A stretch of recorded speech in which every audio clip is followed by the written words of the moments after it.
Baby kitten দিয়ে যেভাবে সহজেই এই যে মানে ফিটিং করার নিয়ম, হ্যান্ড ফিটিং যেটা আর কি, এই দুধ একদম পাতলা করে নিয়েছি, পাউডার মিল্ক, এটা একটু গরম পানি দিয়ে জাস্ট গরম মিল্কটা একটু গোলাই নিছি।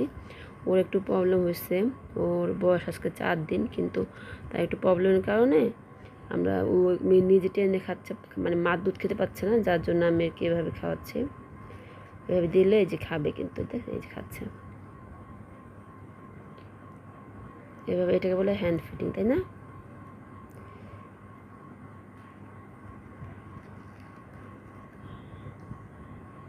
আস্তে আস্তে দিতে হবে। মাশাআল্লাহ মাশাআল্লাহ, সবাই মাশাআল্লাহ বলবেন আর ওর জন্য দোয়া করবেন, ওর জন্য সুস্থ হয়ে যায় তাড়াতাড়ি। ওর হেলথ কোনো প্রবলেম না, বাট ওর একটু চোখে সমস্যা, চোখটা ফুলে আছে কেন জানি, আর ব্যথায় খাচ্ছে না, খাওয়া দাওয়া বন্ধ করে দিচ্ছে।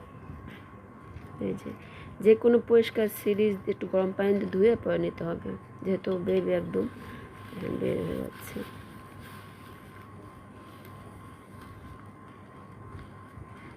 ও সুইমিং করতে চায়, ও বলে সুইমিং করতে চায়। তো আমি ওকে একদিন, আজকে কালকে 2 দিন যাবত এইভাবে খাওয়াচ্ছি। মাশাআল্লাহ দিলে এখন অনেকটা ভালো আছে, যে একদম এই যে এখন একদম মাশাআল্লাহ দিলে একটু ভালো আছে।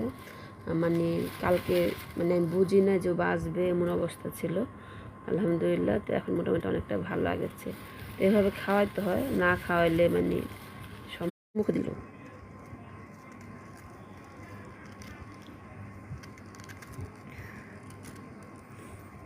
মাশাআল্লাহ কি সুন্দর খাচ্ছে। অনেক হ্যান্ড ফিডিং করাতে পারেন না, তো এইটা এই যে দেখছেন কি সুন্দর খাচ্ছে, মাশাআল্লাহ।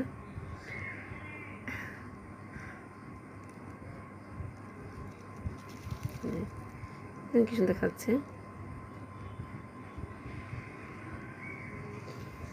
হ্যান্ড ফিডিংয়ের জন্য আলাদা সিরিজ পাওয়াই যায়, ওইটাও সবাই ইউজ করতে পারেন, প্রবলেম। আমার কাছে অনেকগুলো সিরিজ ছিল এই ধরনের, নতুন নতুন যেহেতু আগে ছিল, যার জন্য ভাবলাম যে এটা একটু গরম পানি করে যার যেটা সুবিধা সে সেটাই ইউজ করে। এটা আমার জন্য সুবিধা হয়েছে, সমস্যা নেই। এমনি কিন্তু পাওয়া যায় বাচ্চাদের পেট কেয়ারে, পেট শপে, মানে পাওয়া যায়, এটা কি বলে কিনতে পাওয়া যায়। কি সুন্দর খাচ্ছে মাশাআল্লাহ। এখন আর দিব না, একবারে দেওয়া যাবে না, একটু একটু করে দিলেই হবে। ভিডিওটা ভালো লাগলে অবশ্যই চ্যানেলটি সাবস্ক্রাইব করে দেবেন সবাইকে আল্লাহ হাফেজ। কিছু না জানার থাকলে অবশ্যই কমেন্টস করে জানাবেন।